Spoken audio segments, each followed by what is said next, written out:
In this first week of the course, we want to introduce you to the concept of style at the word level, with suggestions about how to use words well to enhance your writing. Good grammar and coherent sentence structure are the foundation of effective writing, but you also need to choose words well. I've already talked about how crucial your writing quality will be to your success in your studies and in the workplace. I'm now going to talk about how central your choice of words will be to your writing quality. How word-aware are you? How much do you appreciate how your handling of words can help you to produce clear, economical, precise, logical, and compelling writing?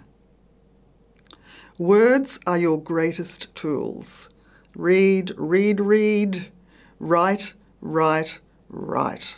English is tricky. Sometimes a word that means something in one context means the opposite in another.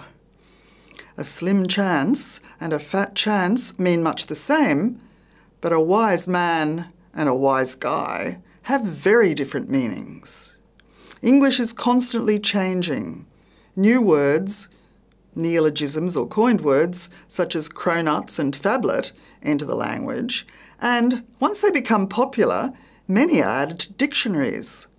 Think of the many added since the rise of the internet. Take these for example: avatar, hashtag, trolling, and meme. Then there's what's called the Cupertino era. This arose when automated spelling checkers substituted Cupertino, a city in California where Apple has its headquarters, for the word cooperation. 2013 was the year that selfie was named Word of the Year, though it was coined in Australia about 20 years ago. The word twerking isn't new either. It was coined 20 years ago in New Orleans. Neither is oh my God, which was first used by Winston Churchill in 1917. Unfriend apparently goes back to 1659.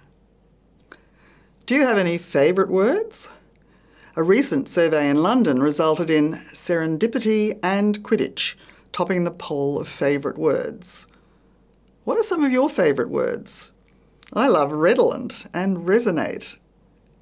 After this video, we'll ask you to put one of your favourite words into our word cloud. You'll be able to see the favourite words of the people doing this MOOC. Do you have any pet peeve words and expressions? That is, ones that make you wince when you hear them. One must be drenched in words, literally soaked in them, to have the right ones form themselves into the proper pattern at the last moment. Language is the palette from which we draw all the colours of our life. We need now to cover some important concepts related to word usage, such as voice, tone, and style. Voice is your relationship with your reader, what comes through about you through your writing, how you present yourself to your readers. What sort of person does my reader think I am as they read my words? Voice is what makes a writer distinctive. How would you describe your voice in any writing that you have done? Is your voice breezy, reassuring, sincere, humble, opinionated, knowledgeable, funny, minimal, bemused, wry, poetic, dramatic, idiosyncratic? How did the purpose of your writing affect the voice that you are aiming for? Do you visualise your reader when you write? That's a very helpful strategy. Tone is the effect of your message on your reader. Do you think that your readers feel informed, pleased, motivated, bored, patronised, intimidated, or irritated by your writing when they read your messages? Your writing style is the result of choices that you make at the word level, the sentence level, and beyond the sentence in paragraphs. We'll concentrate on words this week and deal with sentences and paragraphs in later weeks. The poet Coleridge once said that the infallible test of a perfect style is its untranslatableness into words of the same language without injury to its meaning. So be sure to choose your words carefully, understand the difference between denotation and connotation, acquire a rich and ample vocabulary, your repertoire of words, use figures of speech such as metaphors and similes. James Wood, in How Fiction Works, says that they create a little explosion fiction. Be aware of the pros and cons of using adjectives and adverbs, which we'll cover in later weeks. Although it's not a good idea to use a foreign phrase that readers won't necessarily know, there is a French expression that encapsulates what you should aim for. Le mot juste, the intensely right word.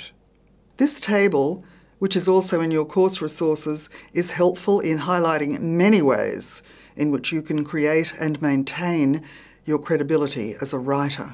There are many instances where you will need to decide whether to use one or two words. Add your own to these examples.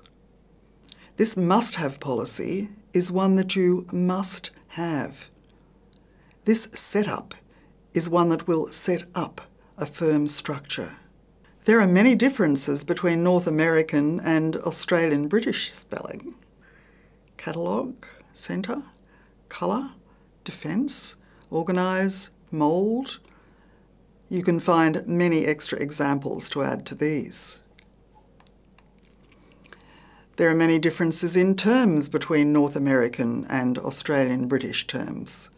Faucet, movie, candy, cookie, elevator, check. Find extra examples to add to these. Those of you interested in correct spoken communication should try to avoid the mispronunciation that occurs in Australia in Stroin, Australian, and Wainspeak. These are Australian variations on standard spoken English, but there are equivalents in other countries. Daily Writing Tips, a very helpful North American website that's listed in your course resources for this week, has a list of 50 incorrect pronunciations that you should avoid. Watch out for Wayne words. Wayne words are Australian expressions not pronounced correctly. Examples are espresso instead of espresso, anything instead of anything, date instead of date, deteriorate instead of deteriorate, H instead of H, and statistic instead of statistic. And avoid strine, Australian expressions. Examples include maman dad for your parents, sandwich for sandwich, nervsbreakdown for nervous breakdown, spin image for spitting image, and much is it for how much is it?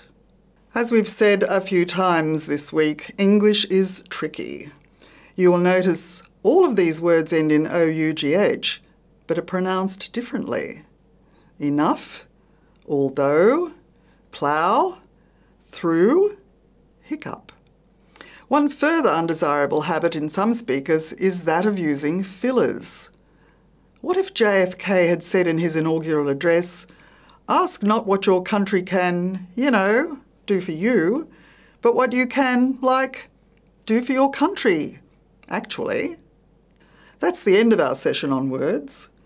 You'll find loads of extra information on words in the course resources. Next week, we'll move up a level to sentences, which will be covered by Amber and Catherine.